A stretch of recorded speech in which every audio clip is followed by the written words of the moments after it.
Hi everyone, I'm Stitched by Kendall, but you can just call me Kendall, and welcome to my Flosstube. This is episode number 3. If you're new here, thanks so much for joining me, and if you're coming back, thanks so much for coming back. I really appreciate it. This is gonna be, I feel like, a jam-packed episode. I feel like I've done a lot since the last one, so I'm super excited to go through it all with you guys and tell you about everything I've been doing. I feel like I've leveled up as a stitcher since the last episode, so I'm so excited to get through all this with you. So let's just jump right into it. First of all, as you all know, I design my own patterns, and I've had a finish and a new pattern release since the last episode, just the other day. So are you ready? I'm so excited about this. This is Hardworking Family. Here she is in all of her glory, fully finished too, in a frame and everything. This pattern is now available on my Etsy. I'm gonna link that down below. This is an homage to one of my favorite Pokemon, Mousehold.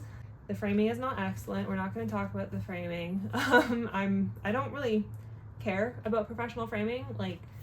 Everything I make is for me, really. So I kind of just bought a frame from the dollar store, took the piece of glass that comes in it, used painter's tape to tape this to it, and then shove the back onto it. It's working. It looks fine to me. I don't care. It's going on my wall, so it works for me. I'm not spending like $200 on framing, so I'm super happy with how this turned out. I really hope some of you get a chance to stitch this. It was a really fun stitch, super cute. I feel like even if you don't know Mousehold as a Pokemon, it's still a cute little just mouse family. So it's still cute, and you can have it even if you're not aware of them, which you should be, because they're adorable and I love them so much. This was stitched on 14 count light blue Ada. I think it's literally just called light blue. It's from MCG Textiles, and it's, yeah, just pea blue. I don't know. I got this as a Christmas present from someone who's not stitching anymore, so they just kind of gave me their stock, and I don't know. But I highly recommend, if you are going to stitch this one, to stitch it on light blue so that you get a bit of sky effect, so that you don't have to stitch 6,000 blue stitches. The blue stitches are not included in my pattern.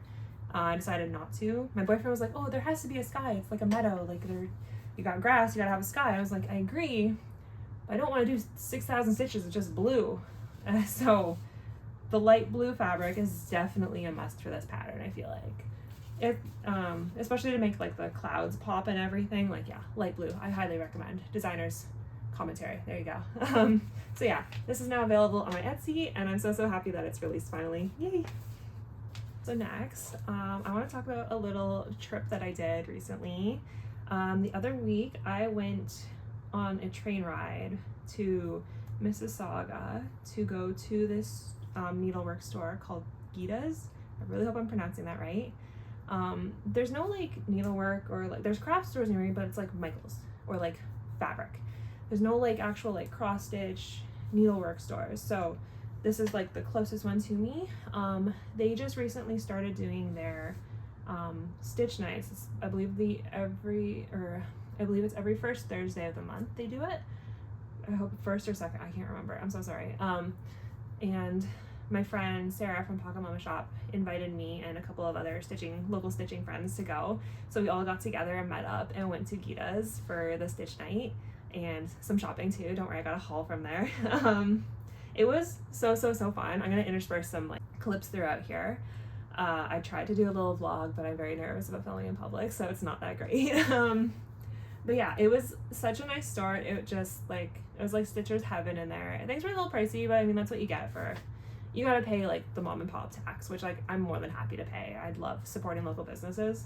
So I got a lot of stuff from there. Stitching around the table with everyone else who's a more experienced stitcher was so fun, and watching everyone work in their elements and seeing that how everyone else stitches in a different way than what me or Sarah or anyone else does.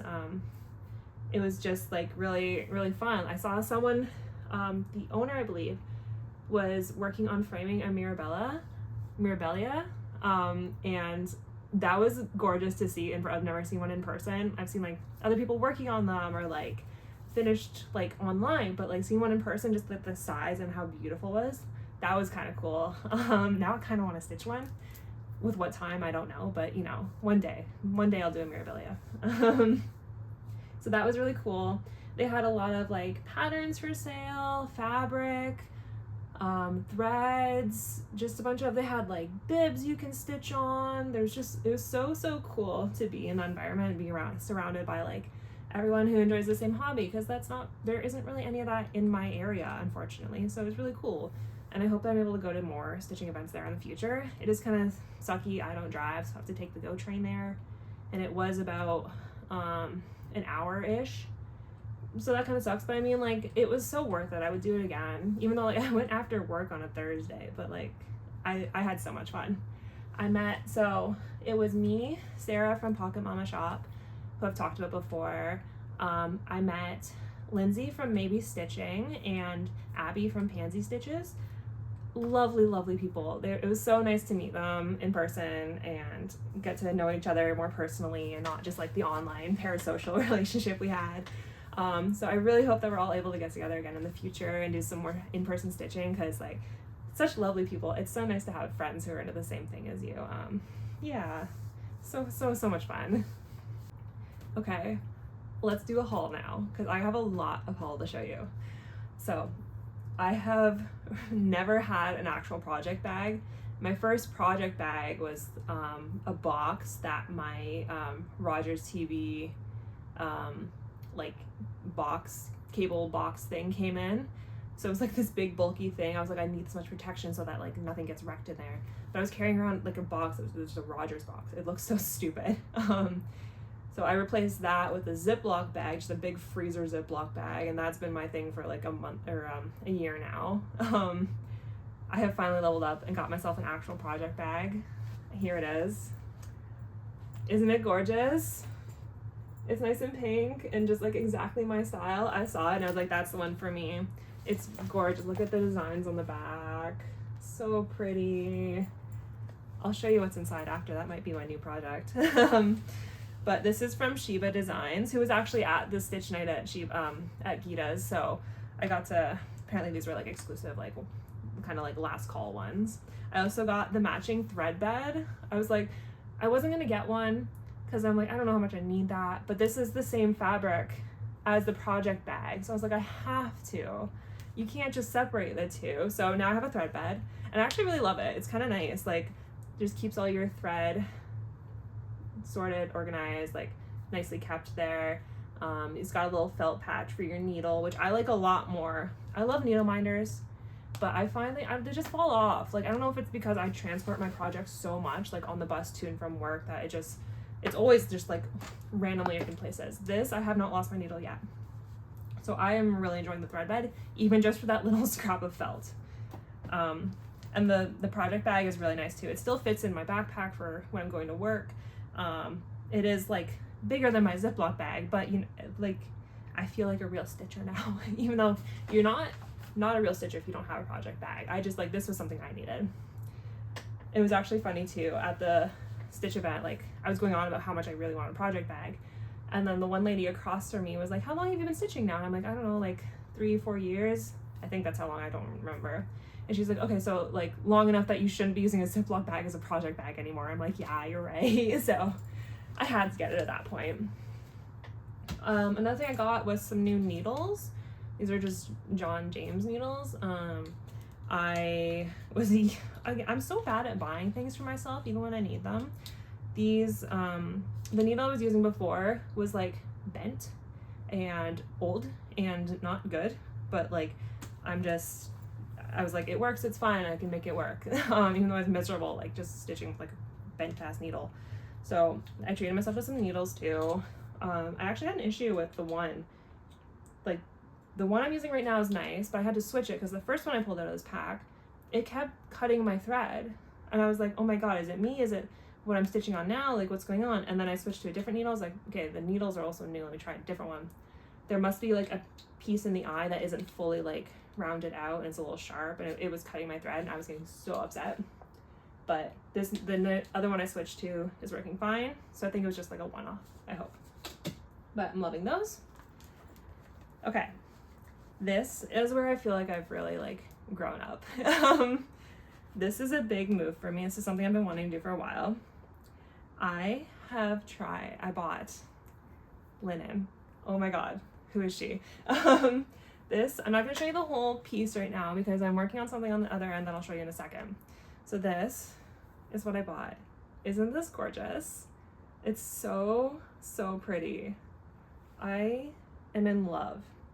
This is a 28 count Lugana in the color Elizabeth from Grace Notes Fabric that I bought at Gita's. They also have an online store and all that, but I just got it there. I saw it and I was like, I have to. It's gonna be perfect for my next pattern that I'm designing and working on it right now on the bottom piece of that.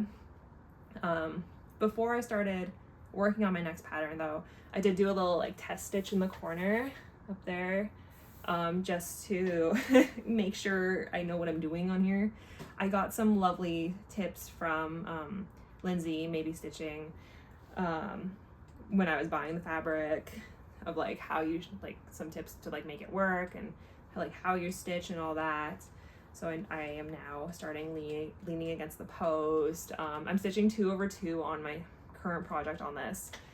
It's been a little challenging, especially like, as we know, the lighting in my apartment is not the best. So it's a little hard here. I have like some super like sketch setup where like I've got stairs behind my couch. I have my lamp sitting on one of the stairs above me and like pointing down to get some lighting behind me. When I took it to work, actually, that was like, because it's all like crappy government building LED above lights, so like it was amazing lighting for stitching, not for like everything else, but I found like stitching at work was actually really easy. Here it's a bit more challenging, but I'm getting the hang of it. At first it was very, very, very slow and like me second guessing, do I have the right hole, is this okay? But now I'm kind of getting more used to like the size of what the stitch should look like anyway, so like even if I'm not sure, like I'll put it in the hole and then I'll be like, okay, it is against the post, there's a hole there, kind of thing. I'm getting more used to it. It is getting easier. I'm still slower than I am on Ada, obviously, but I'm getting there and I'm actually really enjoying it. Just like the linen itself, just like how soft it is, feels really nice to hold and stitch on, as opposed to Ada where it's all scratchy and stiff. I'm really enjoying my time with linen. And I think the way the stitches look on it too, I think it looks beautiful. I'm really, really happy with it. I might be a linen girl now. I do have an Ada that I bought that's coming in the mail, a hand-dyed one from Etsy. So I do have some more. I will be stitching on Ada still, but like I might do a full switch over to linen. I really, really like this. And I might even switch down to 32 count because I love my 18 count Ada, and I would like to stitch on the equivalent because I really like how tiny and dainty those are. But let me get through the 28 count first and make sure I can do it before I switch to an even smaller one. Might have to buy a magnifier, I don't know, we'll see. But that is my haul. And now I will show you my next self-drafted pattern that I'm working on. Are you ready? Because I'm not ready. I'm ready. I'm JK. So the next pattern I'm doing, I was originally going to do, as I said in the last one, I was going to do a Hunter x Hunter inspired pattern. I have that drawn up and designed. Not like fully designed, but like I have the idea of what I want and all that. But I got kind of taken over by this one anime me and my boyfriend have been watching, Takopi's Original Sin. I mentioned it in my first Flosstube.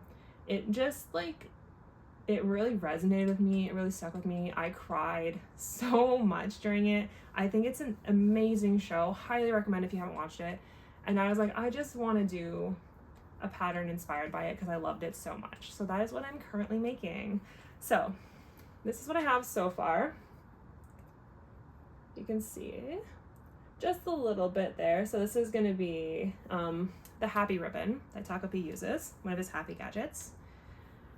This is going to be a whole, it's going to be pretty big. It'll go up to about like the top here, and it's a circular one, so I'm going to probably frame it in a hoop. Should I put up a picture of the finished one? No, I'm gonna make you guys wait because I'm super excited about this pattern. I went through so many different versions of it and I had to ask like opinions, like, do you think this looks good? What should I do with this? because I wanted to be perfect, because I love this show so much. I wanted to do it justice. So I'm super excited. It's going to be a very bright pink, some yellows, so it's gonna really pop on the dark purple fabric, and I'm so excited. I'm hoping, unfortunately I am working slower on this, like I said, so it's gonna take a little bit probably, but I'm having so much fun stitching this already that I think like I might still just like hustle through it, and hopefully I'll have it done sooner rather than later, but we'll see. So that is what I'm currently working on. I haven't touched any of my other whips.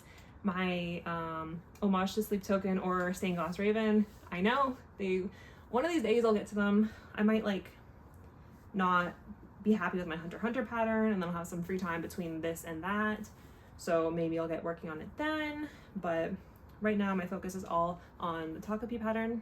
I think I'm gonna call this one To You in 2025. If you've seen the show, that's kind of some of the titles of the episodes go along with that kind of theme. So I think that's just a nice little way to pay homage to the show with my pattern too. So I think I'm gonna go with that. I also have a work, I might call it Takapi's Guilt. I'm not sure, leaning more towards To You in 2025. We'll see how I feel when I get towards the part where I have to actually list it and commit to a name. But right now, leaning towards To You in 2025. I also just wanted to give a shout out, sorry I'm checking my notes, I want to give a shout out to two Flosstubers who actually recently shouted me out too.